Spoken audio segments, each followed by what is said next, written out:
Hello दोस्तों, उम्मीद है आप सब बढ़िया होंगे और बेहतर महसूस कर रहे होंगे। हम लोग पढ़ रहे हैं DElEd third semester lesson plan और आज हम लोग देखेंगे DElEd third semester lesson plan 8 के बारे में। तो आइए चलते हैं। सबसे पहले ऊपर पाठ योजना संख्या 8 लिखेंगे, फिर कॉलम बनाएंगे और एक में दिनांक, दूसरे में कक्षा, तीसरे में विषय, चौथे में कालांश और अंत वाले में अवधि लिखेंगे।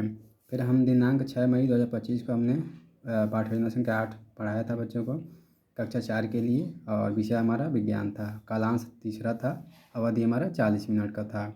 फिर प्रकरण हमारा जंतुओं की उपयोगिता था, तो हमने 6 मई को विज्ञान विषय पे जंतुओं की उपयोगिता प्रकरण पे बच्चों को पढ़ाया था। तो आप भी इसी तरह से बना लेंगे और हमारा जो समान उद्देश्य हो जाएगा इसमें पहला लिख देंगे बच्चों को विज्ञान विषय के प्रति रुचि उत्पन्न करना। दूसरा हो जाएगा बच्चों में तार्किक व चिंतन शक्ति का विकास करना। तीसरा हो जाएगा बच्चों में कल्पना शक्ति का विकास करना। और अगला हो जाएगा बच्चों में वैज्ञानिक दृष्टिकोण का विकास करना। पाँचवा हो जाएगा बच्चों को दैनिक जीवन में विज्ञान के उपयोग के बारे में बताना। तो इस तरह से आप भी समान उद्देश्य लिख सकते हैं। समान उद्देश्य लिखने के बाद आप लिखेंगे विशिष्ट उद्देश्य को। तो विशिष्ट उद्देश्य में पहला उद्देश्य हो जाएगा ज्ञानात्मक उद्देश्य। ज्ञानात्मक उद्देश्य में लिखेंगे छात्रों को जीव जंतुओं की उपयोगिता का ज्ञान कराना। तो ज्ञानात्मक उद्देश्य में लिखेंगे छात्रों को जीव जंतुओं की उपयोगिता का ज्ञान कराना। दूसरा लिखेंगे बोधात्मक उद्देश्य। बोधात्मक उद्देश्य में लिखेंगे छात्रों को जीव जंतुओं की उपयोगिता का बोध कराना। तीसरा है प्रयोगात्मक उद्देश्य लिखेंगे छात्रों को जीव जंतुओं की उपयोगिता का प्रयोग अपने दैनिक जीवन में करना सिखाना। तीसरा हो जाएगा प्रयोगात्मक उद्देश्य छात्रों को जीव जंतुओं की उपयोगिता का प्रयोग अपने दैनिक जीवन में करना सिखाना।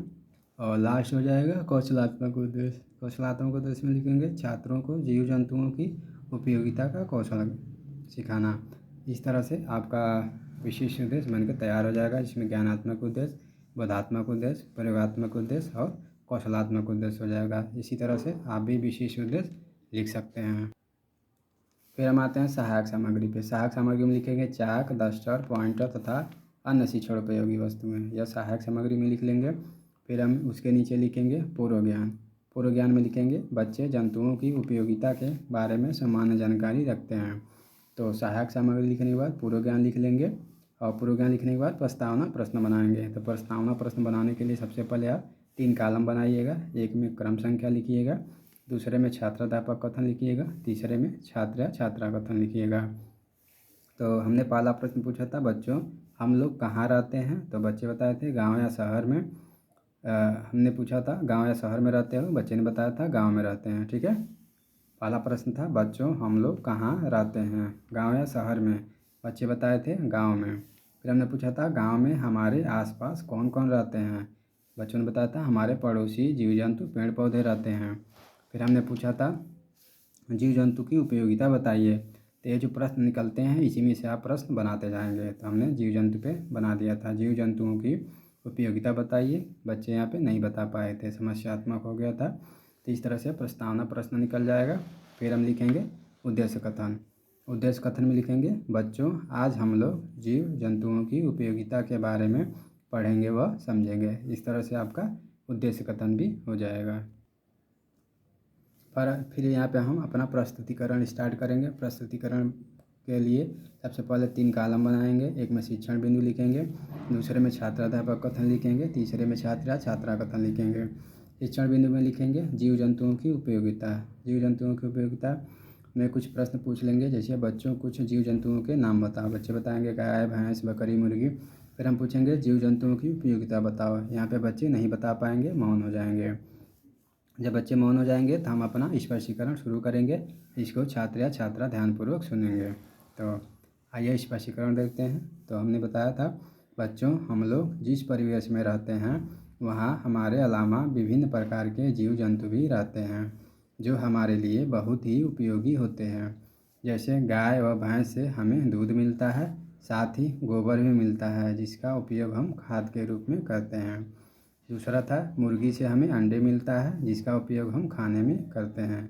तीसरा था बकरी से हम दूध व मांस प्राप्त होता है।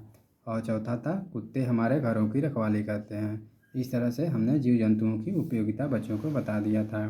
फिर हमने कुछ मूल्यांकन प्रश्न पूछ लिए थे, जैसे कुछ जीव जंतुओं के नाम बताओ। बच्चों ने बताया था गाय, भैंस, बकरी।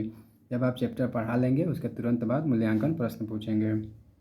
पहला था कुछ जीव जंतुओं के नाम बताओ। बच्चे ने बताया था गाय, भैंस, बकरी। फिर पूछा था गाय से हमें क्या मिलता है। बच्चे ने बताया था दूध मिलता है। फिर हमने पूछा था मुर्गी से हमें क्या मिलता है। बच्चे ने बताया था अंडा मिलता है। ठीक है, इस तरह से मूल्यांकन प्रश्न भी तैयार हो जाएगा। फिर हम बोधात्मक प्रश्न लिखेंगे। बोधात्मक प्रश्न में लिखेंगे जीव जंतुओं की उपयोगिता बताइए। दूसरा, जीव जंतु कहाँ रहते हैं। तीसरा, बैल या भैंस हमारे लिए किस प्रकार उपयोगी हैं। तो बोधात्मक प्रश्न के बाद हम श्यामपट्ट कार्य शुरू करेंगे। श्यामपट्ट कार्य के लिए आप श्यामपट्ट चार्ट खरीद लीजिएगा और इसको चिपका के सिल्वर कलर से लिख लीजिएगा। तो हमारा जो दिनांक था 6 मई 2025 था। विज्ञान विषय था, प्रकरण था जंतुओं की उपयोगिता। तो जंतुओं की उपयोगिता हम बताए थे भोजन के रूप में, जैसे जंतुओं से हमें मांस, दूध, अंडे और मछली जैसे भोजन प्राप्त होते हैं। कपड़े भी प्राप्त होते हैं, जैसे जानवरों के चमड़े, ऊन और बालों से कपड़े बनाए जाते हैं। तीसरा था श्रम। तो श्रम में हमने लिखा था कुछ जंतु जैसे कि बैल खेती में मदद करते हैं। अगला था पर्यटन, जिसमें बताया था जंतु कई लोगों को आकर्षित करते हैं और पर्यटन को बढ़ावा देते हैं। इस तरह से आपका श्यामपट्ट कार्य भी बन के तैयार हो जाएगा। आप भी इसी तरह बना सकते हैं। अगला था निरीक्षण कार्य। निरीक्षण कार्य में लिखेंगे छात्र जब श्यामपट्ट कार्य को अपनी कॉपी पर लिख रहे होंगे तब छात्राध्यापक कक्षा में घूम घूम कर निरीक्षण कार्य करेंगे। तो जब बच्चे श्यामपट्ट कार्य को लिखेंगे तो आप कक्षा में घूम घूम कर निरीक्षण करेंगे। जो बच्चा नहीं लिख पा रहा होगा उसकी आप मदद करेंगे लिखने में।